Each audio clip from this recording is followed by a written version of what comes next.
네, 개장 전 오프닝 리포트입니다. 오늘도 목표 주가, 투자 의견에 변동이 있는 종목들 중심으로 알아보겠습니다. 종목 공개합니다. 안타깝게도 오늘 목표가 상향 조정된 종목은 없습니다. 그 가운데 목표가 유지된 종목이 신세계 인터내셔널, 의류 쪽이 있고요. 녹십자와 한국콜마, 그리고 카지노 쪽에서 강원랜드, SK스퀘어가 있습니다. 자, 그리고 목표가 하향 조정된 종목으로는 솔루스 첨단 소재, 펜오션과 원자재 쪽에서 고려아연, 풍력 CS윈드, 그리고 반도체 쪽에서 테스가 포함되어 있습니다. 자, 오늘은 하향 조정된 종목을 중심으로 체크하겠습니다. 첫 번째가 솔루스 첨단 소재입니다. 하나증권이고요. 매수 의견 유지 103,000원에서 55,000원으로 많이 내렸습니다. 전기료 상승에 따른 원가 부담이 깊어지고 있다라는 제목인데요. 우선 2분기 실적 전망은 전망치를 모두 하회할 것으로 봤습니다.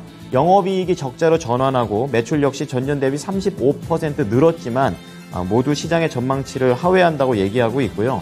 앞서 제목에서 말씀을 드렸던 것처럼 전기료 상승이 원가 부담이 되고 또 5G 네트워크 장비 수요 역시 고객사들의 재고 조정으로 인해서 줄어들었다는 점을 부담 요인으로 봤습니다.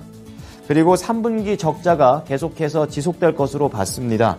지금 4개 분기 연속의 적자가 피할 수가 없다라고 얘기를 하고 있는데요. 전 사업 부분에서 매출과 수익성이 부정적인 상황이다라고 평가했습니다.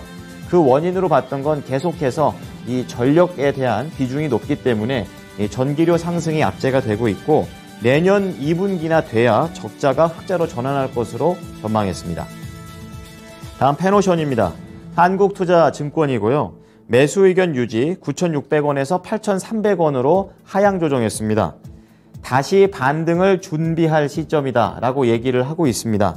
우선은 글로벌 경기 불확실성을 감안해서 한 발 후퇴된 그런 평가를 냈는데요. 운임지수의 하락세를 예로 들고 있습니다. 이 벌크선 운임지수인 BDI가 5월 중순 이후 고점 대비 30% 이상 밀려 내려와 있는 상황을 감안했고요. 이 중국의 철강 시황이 회복되는 속도가 더디다라는 부분을 안타깝게 보고 있습니다. 자, 그리고 2분기 실적과 관련된 부분도 얘기를 하고 있는데요. 우선은 걱정과는 다르게 양호할 것으로 보고 있고 영업이익과 매출 모두 다 전 분기 대비 상승할 것으로 보고 있습니다. 특히 선박용 연료유가 급등을 하게 되면서 비용에 대한 부담이 있지만 벌크선 수급이 타이트한 점이 이 부분을 충분히 커버할 수 있다라고 얘기를 하고 있고요. 원달러 환율의 이런 추가적인 상승세 역시 긍정적으로 봤습니다. 하지만 이전 업황에서 중국의 철강 시황이 영향이 큰 만큼 우선은 목표가를 하향 조정했습니다. 다음은 고려아연 보겠습니다. NH투자증권이고요. 매수 의견 유지 69만원에서 58만원으로 낮췄습니다. 하반기 금속 가격이 떨어지는 것에 대한 영향을 피할 수 없다. 이렇게 얘기하고 있는데요. 단기적인 악재 정도로 보고 있습니다.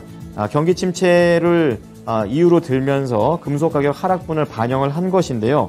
중국에서 경기 부양책에 대한 카드가 나올 것으로 기대는 되고 있지만 우선은 부동산이 중국에서 침체가 되고 있다는 점, 그리고 미국에서는 공격적으로 금리를 인상을 한다는 점을 우려되는 포인트로 잡고 있고요. 하반기에 이익이 줄어들 것이 불가피하다라고 얘기하고 있습니다.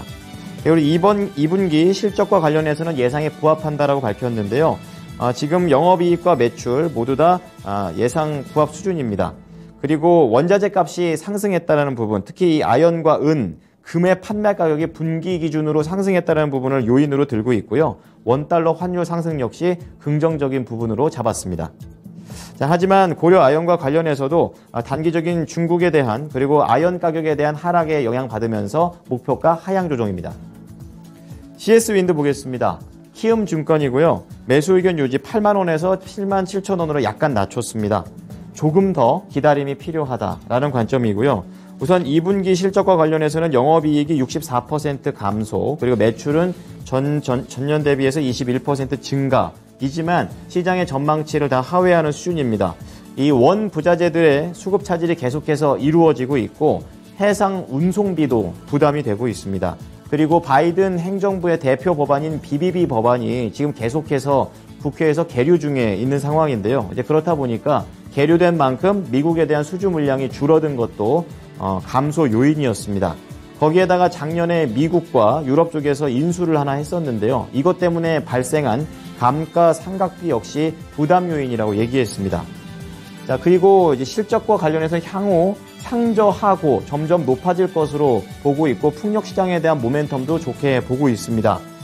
지금 공급망 차질이 완화될 것이고 신규 법인에 대한 인수 부담 역시 점진적으로 개선될 것으로 예상하고 있습니다. 그리고 계절적으로 상반기보다는 하반기를 좋게 보고 있다라고 얘기를 하는데요. 하지만 여전히 수급과 수주 물량의 불확실성에 좀 더 초점을 맞춰서 목표 주가를 낮췄습니다. 자, 마지막으로 테스 보겠습니다. DB금융투자이고요. 매수 의견 유지 4만원에서 32,000원으로 낮췄습니다.